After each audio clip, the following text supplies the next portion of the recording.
Hello friends, मैं सोनू आप सभी का दोस्त। तो आज का हमारा जो वीडियो है इसमें मैंने आईटीआई के आरएसी ट्रेड के फर्स्ट ईयर के स्टूडेंट्स के लिए इंपॉर्टेंट क्वेश्चंस का यहाँ पे कलेक्शन किया है। यहाँ पे मैंने जितने भी प्रश्न लिए हैं वो सारे के सारे भारत स्किल्स के क्वेश्चन बैंक से लिए हैं, क्योंकि आईटीआई के एग्जाम में जितने भी प्रश्न पूछे जाते हैं वो सारे भारत स्किल्स के क्वेश्चन बैंक से ही आते हैं। तो यहाँ पे हमने टोटल 200 क्वेश्चन को प्रिपेयर किया है, जिनमें से 10 प्रश्नों को हम इस वीडियो में कवर करेंगे और बाकी के जो प्रश्न होंगे उनके मैं आपको पीडीएफ प्रोवाइड कर दूंगा, जिसका लिंक मैंने वीडियो के डिस्क्रिप्शन में डाल दिया है। बाकी के प्रश्नों को आप वहां से जाकर के डाउनलोड कर सकते हो। तो चलिए स्टार्ट करते हैं इस वीडियो को बिना ज्यादा समय लिए। सबसे पहला प्रश्न है, मैलेट बनाने के लिए किन सामग्रियों का उपयोग किया जाता है। मैलेट यानी कि एक नरम हथौड़ा। तो मैलेट हैमर बनाने के लिए हम जो है लकड़ी या फिर रबड़ का इस्तेमाल करते हैं, जो कि ऑप्शन बी यहाँ पे आपका सही है। दूसरा प्रश्न है, लकड़ी की फाइलिंग के लिए किस फाइल का उपयोग किया जाता है। तो लकड़ी की फाइलिंग के लिए हम किस रेती का इस्तेमाल करते हैं, तो उसके लिए हम इस्तेमाल करते हैं रास्प कट फाइल का, जो कि ऑप्शन सी यहाँ पे आपका सही है।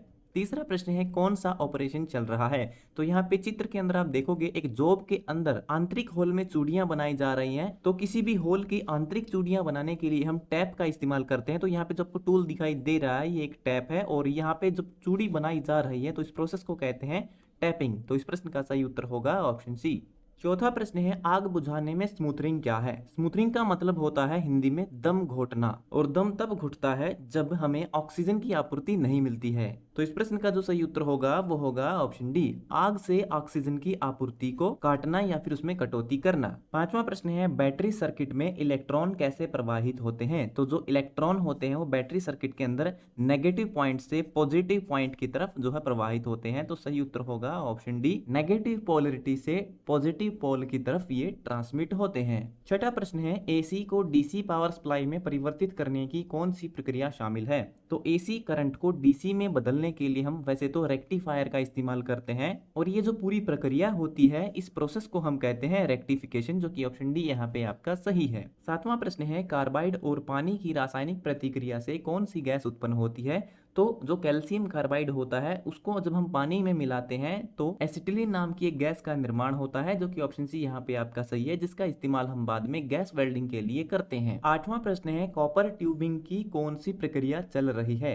कॉपर ट्यूबिंग यानी कि जब हम एसी को लगाते हैं तो वहां पे हम कॉपर के जो है कुछ तांबे के पाइपों का इस्तेमाल करना होता है। तो वो जो कॉपर के पाइप होते हैं उनको एक दूसरे के साथ जोड़ने के लिए हम स्पिक्टेड और सॉकेटेड जॉइंट्स का इस्तेमाल करते हैं। तो यहाँ पे कॉपर के जो पाइप होते हैं उनको सॉकेट बनाने के लिए हम इस तरह के एक टूल का इस्तेमाल करते हैं, जिसे कहते हैं फ्लेयरिंग टूल, जो कि यहाँ पे आपको दिखाई दे रहा है। और यहाँ पे इस पाइप का जो सिरा है उसको सॉकेटेड बनाया जा रहा है। तो इस प्रोसेस को हम कहते हैं स्वेजिंग, जो कि ऑप्शन सी यहाँ पे आपका सही है। नौवां प्रश्न है, रेफ्रिजरेटर की क्षमता कैसे व्यक्त की जाती है।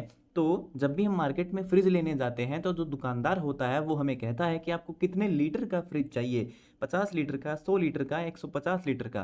तो इस प्रश्न का जो सही उत्तर होगा वो होगा ऑप्शन डी, जो फ्रिज होते हैं उनकी कैपेसिटी, उनकी क्षमता लीटर में मापी जाती है, जो कि ऑप्शन डी आपका सही है। 10वां प्रश्न है, इलेक्ट्रोमैकेनिकल कंट्रोल का नाम क्या है। तो यहाँ पे जो आपको चित्र में दिखाई दे रहा है ये एक स्विच है, और इसे हम सेंट्रीफ्यूगल स्विच कहते हैं, जो कि ऑप्शन सी यहाँ पे आपका सही है। दोस्तों ये था हमारा आज का वीडियो जो हो गया कंप्लीट। उम्मीद करता हूँ ये वीडियो आपके लिए फायदेमंद रहेगा। अगर आपका कोई और सवाल है तो वो भी आप कमेंट बॉक्स में लिख करके पूछ सकते हो। तो मिलते हैं हमारी अगली वीडियो में, तब तक के लिए नमस्कार।